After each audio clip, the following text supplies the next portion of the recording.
By the time the fourth tipsy guy in a neon tank top was face down on the dock with his hands cuffed behind his back, Denise Marlowe was screaming at the top of her lungs, "You cannot arrest my guests. This is a community amenity." The lake patrol boat idled 10 feet off the pier, its blue light strobing across the water like some bizarre disco party. 2 deputies stood on my dock, calm as garden statues, while Denise's so-called lake day guests were slowly being escorted off one by one. One guy still clutched a beer koozie in his hand. One woman swore up and down that she had done nothing but sit in the man's chair. Another dude tried to argue that HOA meant public, bro. I leaned against the rail a safe distance back, phone recording, coffee in hand. Just another Sunday afternoon at Lake Cedar Ridge.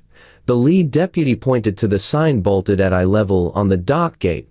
Private dock. Parcel 19 owners only. Not in HOA facility. Trespassers will be prosecuted. That's his last name right there, the deputy said, tapping the word Kane on the smaller metal plaque below. Denise, in her Lake Cedar Ridge HOA president polo, jabbed a manicured finger toward me. He cannot own the water. We have a lake access covenant. I scheduled a community event here.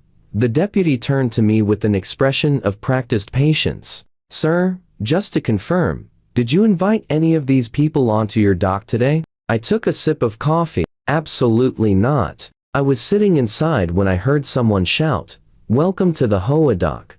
Denise's jaw dropped as if I had just confessed to treason. It is the HOA dock. Ma'am, the deputy said, gesturing to the growing line of handcuffed tank tops. Today, it's a crime scene. 6 months earlier, I thought moving to Lake Cedar Ridge would mean peace, quiet, and the occasional kayak trip, not legal battles over planks of treated lumber. I'm 39, a freelance CAD designer who likes exactly 3 things: early mornings on the water, strong coffee, and being left alone. I grew up around lakes and knew precisely what I wanted: a house with a deeded private dock, no boat ramp drama, and no sharing with strangers who blasted country remixes at 8 in the morning. The listing was perfect: a small frame at the edge of the subdivision with a narrow strip of land running down to the shoreline. The deed spelled it out clearly: exclusive use of Dock 19 and adjoining shoreline easement recorded to parcel 19, not a common area. The county survey showed the dock and the 15 feet of shore around it were 100% on my parcel, fenced off from the community access beach farther down. Then I met Denise Marlowe, 52 years old, self-declared guardian of the Lake Cedar Ridge lifestyle. Her personality could be summarized in 3 phrases: HOA binder, wine at 3:00 p.m., and constant simmering outrage beneath a visor. At our first interaction, she appeared on my front porch with a welcome basket in one hand and a clipboard in the other. "Hi there. I'm Denise, HOA president. I see you've got DOCA-19.so that you know. We treat all shoreline structures as community amenities." I pulled up the deed on my phone and showed it to her. "It says it's my private dock." She smiled the way people smile right before telling you you're wrong. "Oh, we don't do that here."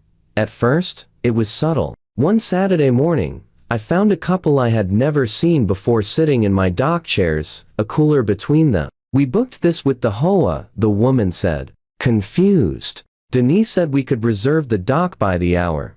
I walked them back through the gate, pointed down the shoreline to the actual community beach and its flimsy shared dock, and installed a small sign of my own: private dock, no HOA access. The next day, the sign was gone. In its place, someone had zip-tied a laminated sheet: HOA shared dock, first come, first served.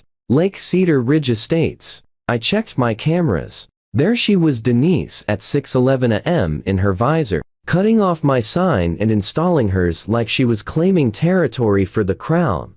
I printed a still of her mid-cut and emailed it to her.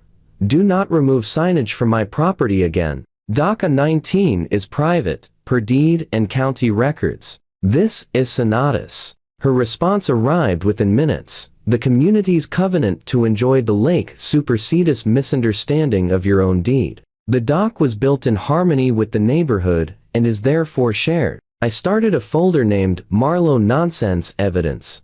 Over the next few weeks, random teens began fishing off my dock. Strangers left beer cans in my cup holders. Someone dragged a plastic community kayak onto my shoreline and left it there like a squatter's flag. I escalated.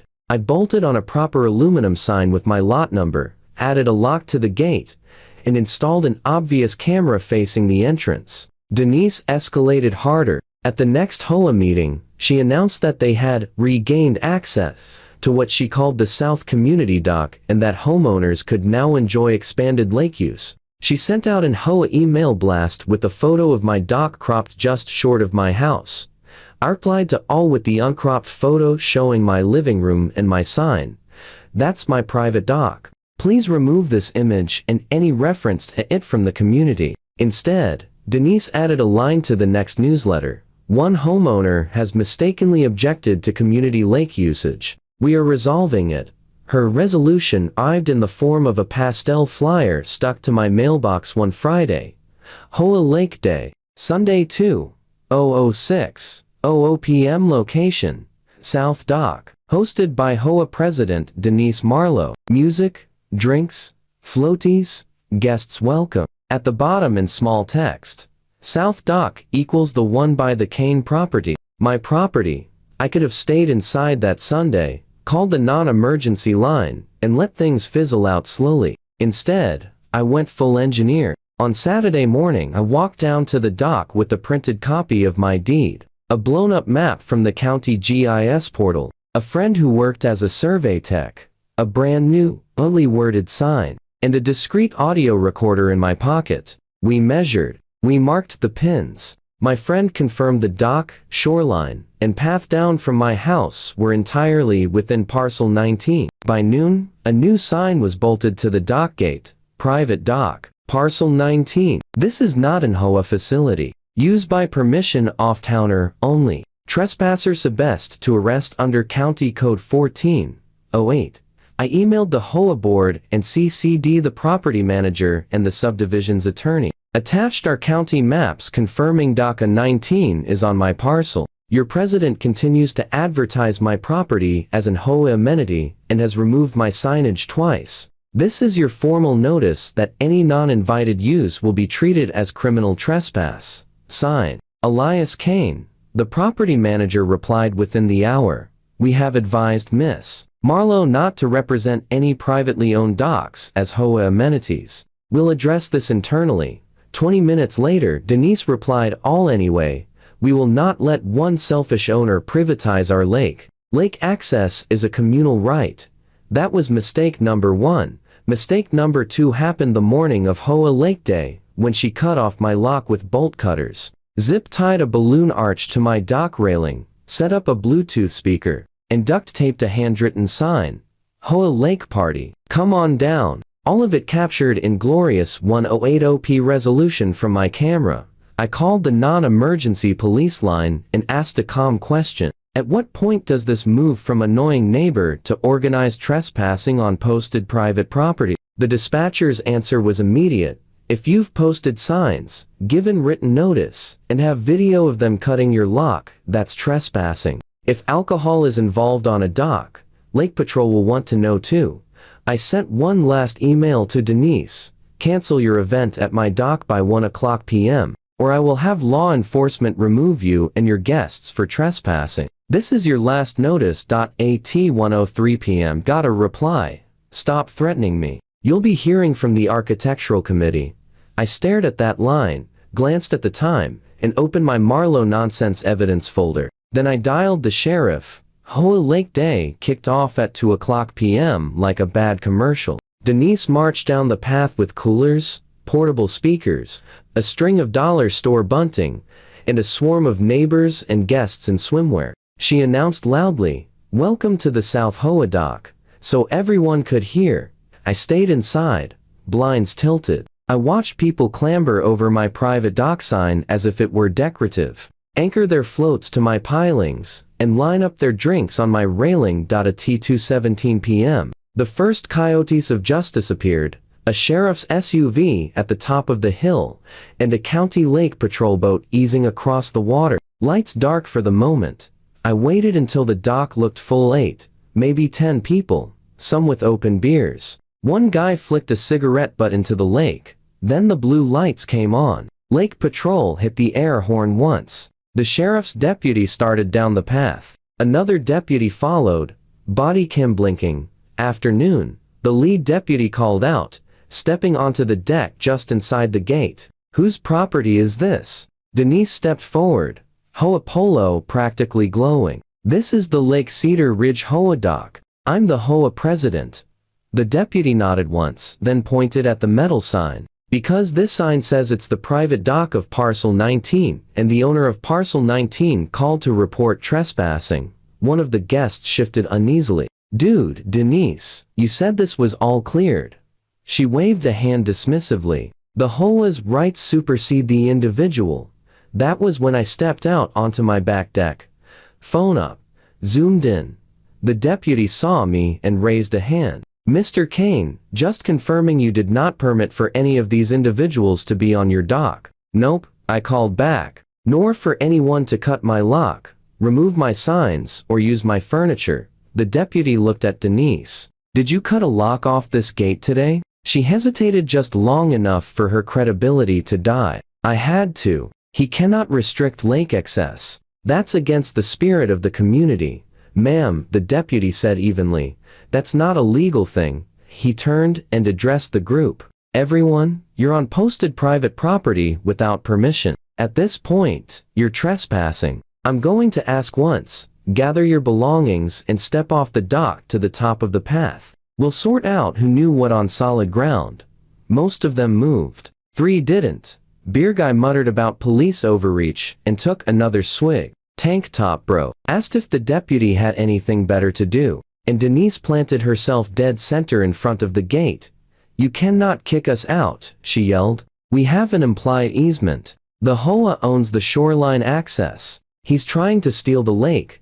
The deputy just blinked at her, and that's when the power shift happened quick and clean. Ma'am, put the drink down. Step off the dock, or you'll be detained for trespassing. She folded her arms. No, he glanced at the lake patrol officer. We're done asking.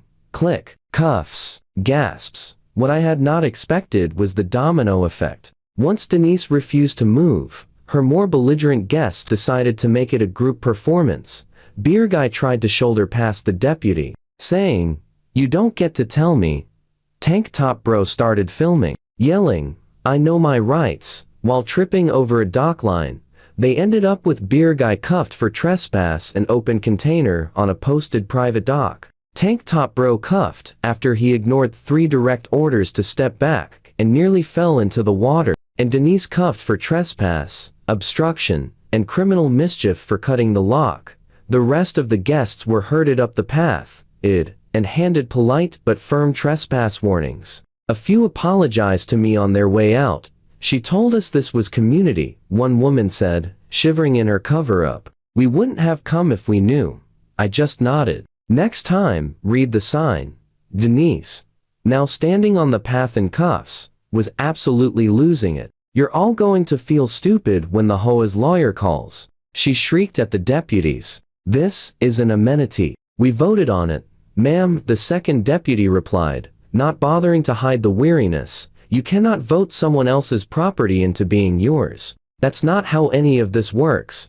They sat her down on the curb while they confirmed with dispatch. Parcel 19 deed, private dock. County GIS, dock within Parcel 19 boundaries. Prior complaint record yes. Documented disputes, email threats, and warnings on file. The Lake Patrol officer came up to me. Just so you know, he said. We've had calls from her before, trying to report you for blocking community access with your kayak and chairs. We checked the maps. She's been told twice this isn't HOA property. He smiled slightly. Today will be the last time. As they walked Denise to the cruiser, she tried one last line of defense. I'm the HOA president. The deputy opened the door for her, utterly unimpressed. Not on this dock, you're not. The door shut. The SUV pulled away, HOA logo on her polo disappearing behind tinted glass. Within a week, my attorney sent the HOA a neat little packet, copies of the deed and county maps, still shots of Denise cutting the lock and hosting the event. and an itemized list of damages, legal costs, and a suggested settlement to avoid a lawsuit for harassment and trespass. The HOA's insurance carrier strongly suggested they pay. They did. The settlement included full reimbursement for my legal fees, a new security system, and dock repairs. A formal written apology from the HOA for misrepresenting my dock as a community amenity. A binding provision that the HOA would never again advertise or schedule any event on private property without written owner consent. And one more thing: the HOA president shall be immediately removed from office and barred from serving in any board capacity for the duration of her trespass probation. At the next HOA meeting, held in a suddenly over-attended clubhouse, the vice president cleared his throat. Effective today, Denise Marlowe is removed as president. Going forward, we want to make it absolutely clear: private property is private property. There was an awkward laugh, then actual applause. Denise stood frozen at the back of the room, face pale, hands trembling as she realized her reign was over permanently.